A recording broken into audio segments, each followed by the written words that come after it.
CTTC Computer Teacher Training Course. C++, Python, Tally plus GST Expert. AI Artificial Intelligence DCA Government Approved Diploma in Computer Application EL Office. Digital Marketing, Web Designing DTP, Vacation Courses, Spoken English.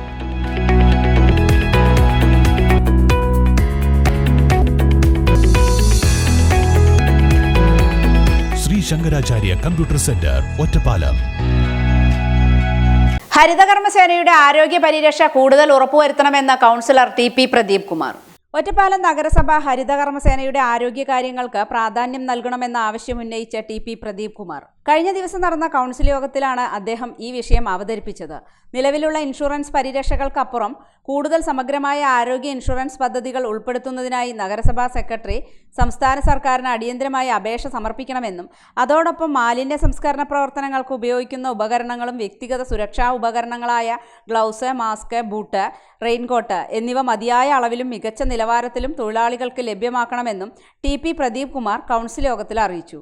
തൊഴിലാളികളുടെ സുരക്ഷയും ആരോഗ്യവും ഉറപ്പാക്കുന്നതിലൂടെ മാത്രമേ മാലിന്യ സംസ്കരണ പ്രവർത്തനങ്ങൾ കൂടുതൽ കാര്യക്ഷമമായി മുന്നോട്ട് കൊണ്ടുപോകാൻ കഴിയുകയുള്ളൂവെന്നും അദ്ദേഹം കൂട്ടിച്ചേർത്തു. ഈ സേനയുമായി ബന്ധപ്പെട്ട പ്രവർത്തനങ്ങൾ സർക്കാരാണ് ഏകോപിപ്പിക്കുന്നത്. ടാക്സ് തിരിച്ചെടുക്കുന്നത് ടാക്സിന്റെ കൂടെ ഈ പറഞ്ഞ ഹരിതകർമ്മസേനയുടെ ഫീസ് തിരിച്ചെടുക്കാൻ ഉത്സാഹമാണ് സർക്കാർ ഉത്തരവിറക്കിയിട്ടുണ്ട്. ഇപ്പോൾ എന്താണെന്നറിയോ, 720 രൂപ അടയ്ക്കണം, മാലിന്യം കൊടുത്താലും കൊടുത്തില്ലെങ്കിലും. അതാണ് ലക്ഷ്യം. മാലിന്യം കൊടുത്താലും കൊടുത്തില്ലെങ്കിലും 720 രൂപ അടയ്ക്കേണ്ടി വരും. ചിലപ്പോൾ ആ വീട്ടുകാർക്ക് 200 രൂപ 100 രൂപ ഉണ്ടാവുള്ളൂ ടാക്സ്.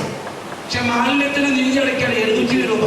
ഞാൻ പറയാനുള്ളത്, അങ്ങനെ സർക്കാർ ഈ പൈസ വാങ്ങിക്കുമ്പോൾ അവർക്ക് ആവശ്യമായിട്ടുള്ള സുരക്ഷിതത്വം, അവരുടെ ചികിത്സ, അവരുടെ ജോലി സുരക്ഷിതത്വം, അവർക്ക് മരണാനന്തരാനുകൂല്യം തുടങ്ങിയത് നൽകാൻ ആവശ്യമായിട്ടുള്ള തീരുമാനം കൂടി സർക്കാർ എടുപ്പിക്കാൻ ആവശ്യമായിട്ടുള്ള നടപടി